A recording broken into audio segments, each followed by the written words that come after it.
مولا پیونده مولا پیونده خپل نوم امیالدین و د علیزی قوم د شبیخیل سره د هغه تعلق و. په 1890 کې چې کله انګریزانو د مسو یعنې قبایلي ضلعو کې د خپلې چاونې او خپلې کیلې شروع کړې، نو د هغې په خلاف مولا پیونده میسو د هغې خلاف مزاحمت شروع کړ. مولا پیونده یو ساده باده او یو تکړه او مخلص انسان و. د خپل قام سره د ډېر غټ محبت لرو. مولا پیونده زیاتر په پیدل بیتا کو او د ده خوراک څښاک ناست ویلاړ ډېر به د حمدالله میسو سره و. مولا پیونده لباس په لحاظ سره بلکل پیونده و، ځکه ورته خلکو پیونده ویل. مولا پیونده په 1887 کې کله د بنو جیل مخامخ د مدرسې دوی طالب علمانو یو وکیل هغه قتل که، نو انګریزانو د هغې جرم په مولا پیونده باندې ورواړو چې دغه کسان مولا پیونده رالیږلي دي، او انګریزانو د ده د ګرفتارۍ ورنټ جاري کړ.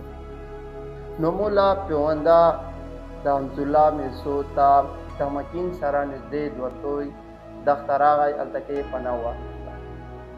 مولا پیونده د نورو علمانو غوندې نورو علما غوندې نه و چې سره علم و، په هغې نسبت د سره څه نه څه علم و. مولا پیونده به په دې ځای کې خپل ملګري جوړول او د هغې ته به یې د جهاد د انګریزانو خلاف تربیت ورکوم.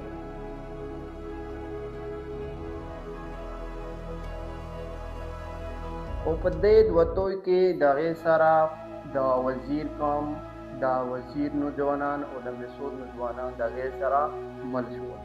هغې به په شریکه یو غټ لښکر جوړ کړو چې د وخت سره سره به په انګریزانو باندې حملې کوي. د ځینې حملو په وجه سره په یو ځل حمله کې د انګریزانو یو غټ افسر 5 وزیرو هغه قتل.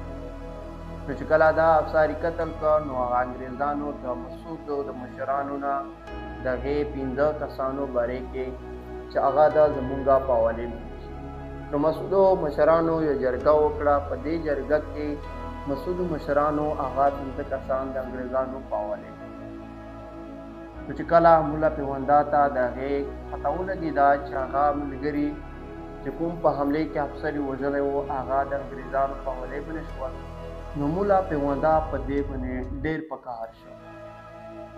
او مولا پیونده راغی او د هغه مشرانو کورونه یې په حراست کې واخیستل، او مولا پیونده په هغې کې 3 غدار مشران قتل کړل او 2 په منډې باندې لاړل. په هغې نه بعد یې بیا انګریزانو ته قاصد ورولېږه چې هغه د هغه 15 وزیر کسان زما په حوالې کړي. خو د انګریزانو طرفه هغې ته کنډلې وشوې، ورسره انکار یې وکړ چې د مولا پیونده سره بلکل اعلاني جنګ وکړي.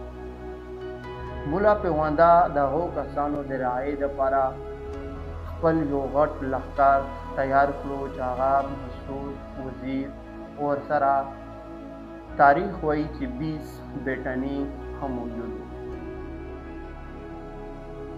اخر په 1902 نومبر 1990 کې مولا پیونده د قبایلي غټ لښکر تیار کړ.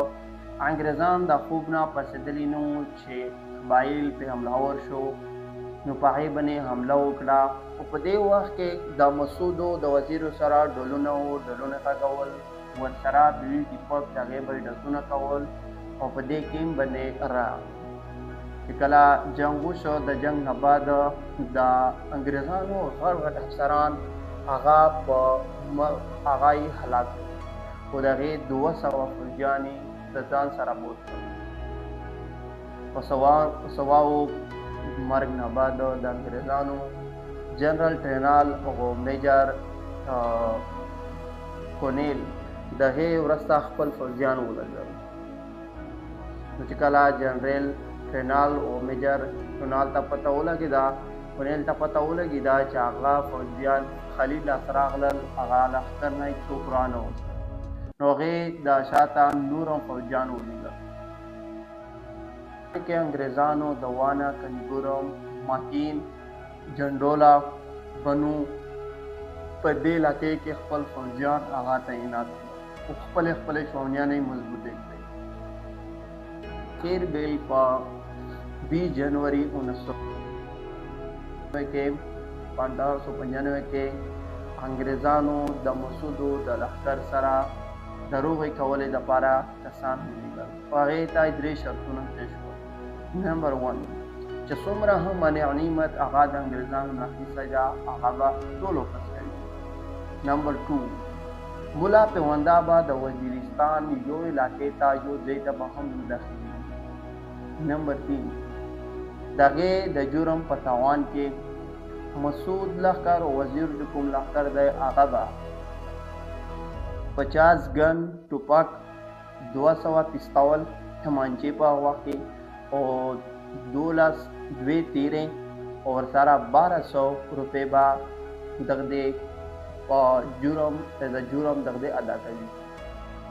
بالفرض هغه تر یوه حده دا فیصله وشوه خو دغې لښکر د مسعود لښکر دغه ومنله خو تر اوسه یې هم هغه پوره نه کړله. هغې نه بعد چې کله تقریبا 2-3 کاله ووتل هغې نه بعد دې ملا پیونده د دې خلاف جهاد کولو په د انګریزانو خلاف به یې جهاد کوو او د هغې په چونې بنې به یې بریدونه کول. په دې وخت کې ملا پیونده چونکې عمر هم ډېر زیات و بالفرض اخر په 1913 کې په خپل مرګ باندې هغه د دې دنیا نه لاړ. نیکسټ ویډیو لپاره تاسو نه ډېره مننه. شکریه.